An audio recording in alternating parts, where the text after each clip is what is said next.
നമസ്കാരം. Third vision breaking ന്യൂസിലേക്ക് സ്വാഗതം.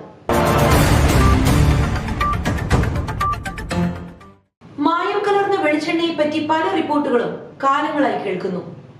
എന്നാൽ ഇന്നും സുലഭമായി ലഭിക്കുന്നു ബ്രാൻഡുകളും ലേബലും ഇല്ലാത്ത വെളിച്ചെണ്ണ. പെട്ടിക്കട മുതൽ മാളുകൾ വരെ ലഭിക്കുന്ന വെളിച്ചെണ്ണയിൽ പലതും ലേബലോ ബ്രാൻഡുകളോ ഇല്ലാത്തവയാണ്. എന്നാൽ ഇത് വാങ്ങി ഉപയോഗിക്കുന്നവർ ഒരിക്കൽ പോലും ഈ കാര്യങ്ങൾ നോക്കുന്നില്ല. അതുകൊണ്ട് തന്നെ പലതരത്തിലുള്ള രോഗങ്ങളിലേക്ക് എത്തിക്കുന്നു. എന്നാൽ ഇവയിൽ ശുദ്ധമായവയും ഉണ്ട്. ഇതിൽ നല്ലതേത് വ്യാജനേത് എന്നറിയാതെ ഉപയോഗിക്കുന്നവരാണ് നമ്മളിൽ പലരും. ബോട്ടിലുകളുടെ പുറത്ത് വെളിച്ചെണ്ണ എന്ന് തെറ്റിദ്ധരിപ്പിച്ച് വിൽക്കുന്നവർക്കെതിരെ എന്തു നടപടിയാണ് ഇതുവരെ എടുത്തത് എന്ന് ചിന്തിക്കേണ്ടിയിരിക്കുന്നു. എന്നാൽ ഇതിനൊരു മറുവശം കൂടിയുണ്ട്. ചക്കിലാട്ടിയെടുത്ത് ശുദ്ധമായ വെളിച്ചെണ്ണ വിൽപ്പന ഉപജീവന മാർഗമായി കരുതുന്ന വ്യാപാരികളുമുണ്ട്. വ്യാജന്മാരുടെ വരവ് ഇവരെയാണ് പ്രതിസന്ധിയിലാക്കിയിരിക്കുന്നത്. നല്ലതേത് വ്യാജനേത് എന്ന് മനസ്സിലാക്കാൻ എന്തു പോംവഴിയാണുള്ളത്?